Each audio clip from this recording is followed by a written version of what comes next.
A court in Bangladesh has ordered police to bring a detained prominent journalist to hospital for treatment. Photographer and journalist Shahidul was arrested after an interview with Al Jazeera on Sunday. His family says he's been tortured. Human Rights Watch wants the government to investigate reports that he was beaten in jail. Students have been demonstrating for 9 days for tougher traffic laws. Joining us live now from Dhaka is the Bangladeshi Information Minister, Hasanul Haque Inu. Minister, can you promise us that this reporter, this photographer journalist will indeed today go from, in effect, court/police custody to a hospital?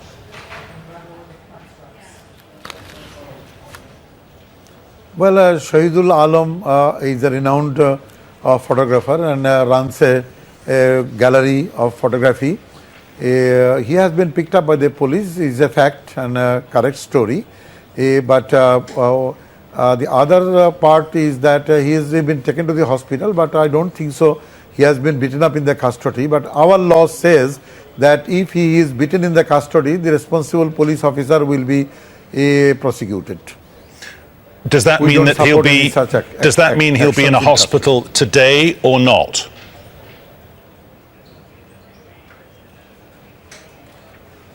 Well, I'll have to check with the Home Ministry. I cannot exactly give you the details, but if there is a court order, then the government will comply with the court orders.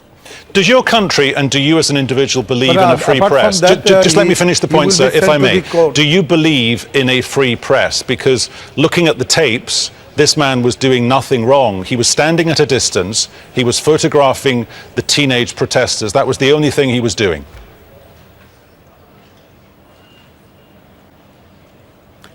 Yes, sir. The press in Bangladesh is totally free, but as you know, the journalist's professional hazard is that when there is a clash going on in a particular area or in any place of the world, sometimes the protesters or they are for or against whatever it is, sometimes the journalists are victimized, but it is not part of the government plan. The police cannot beat a journalist because we have a clear instruction that the journalist should work independently for their professional independence. So beating up a journalist is condemned by the government. I personally yesterday issued a statement condemning the beating up of the journalist, and I wrote a official letter to the Home Minister, the Security Minister, to bring those persons responsible for beating up the journalist to court and justice. Given that Bangladeshi social media is, as of now, flooded with images of how your security authorities have been mishandling this, because that's the central allegation, has there been a point in the past week or 10 days when you feel the government could have handled this better?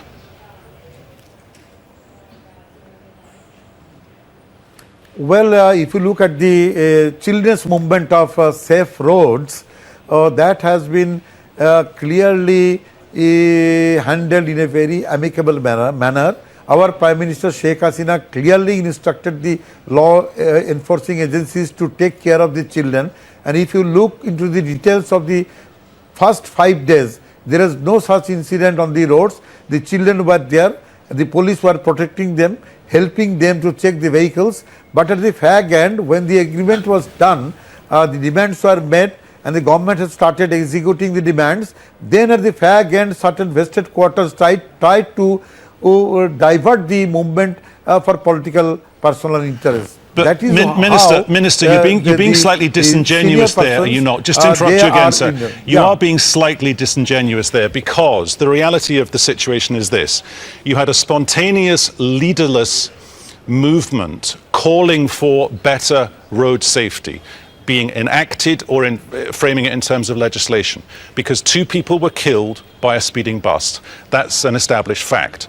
But what happened then was one of your government ministers reacted to that and said, well, if this was in India, it wouldn't be a problem and no one would react to it. But he was a family relative of the person who runs the bus company. So then the protesters felt they had to carry on protesting, not so much against traffic legislation and traffic deaths on the road, demonstrating against the government.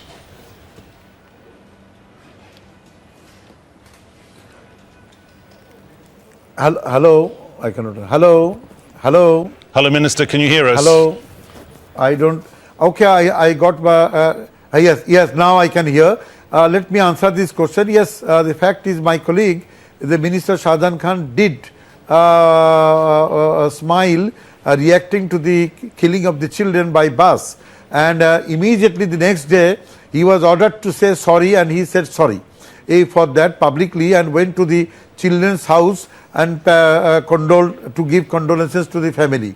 So the point is that the children asked for a sorry, and the minister said sorry, and that has been settled up. So the government then concentrated on the 9 demands raised by the children for road safety, and we think they are very genuine demands, and the Prime Minister did agree to comply and execute all the demands. So the children had no confrontation with the police forces. There are sporadic incidents on the 5th day in certain parts of Dhaka, as far as I remember, in 3 parts. One is in front of the ruling party's Awami League's office. So there is this confrontation. Confrontation is not against the children. It is a sporadic confrontation incited by a certain vested quarters, where a few students may be injured. But as far my report goes, the persons who have been injured this side or that side, all have been released after giving first aid. Okay, I don't particularly want to get into a conversation about who you think may or may not actually be behind this, but I'm just going to read you a direct quote here from the Asian Human Rights Commission, accusing your government of hiding the actual death toll from the original bus accident, because the government behind closed doors took a quality judgment here. You wanted to shut it down because you felt the need, the pressure to react to a situation that you, and I'll use the word again, you mishandled it from day one. I don't think so. It was a large movement by the children. The government never mishandled it. All the children are happy. They went back to the schools, and the allegation of mishandling the situation, I think, is not to the facts. Because all the children are now in their schools and they are happy, and the government is executing their demands. One last final point, Minister, in about 30 seconds. And Can you react to for us one last claim? Over the last several months, numerous incidents where peaceful protesters, because they're also angry about the quota system that exists in your country, yes or no, have they been beaten up? Yes or no? Yes, there is a question of quota system. The government Minister, is looking I've into got the to stop matter. you there. We're all out of time, but thank you so much for your company. You're watching Al Jazeera.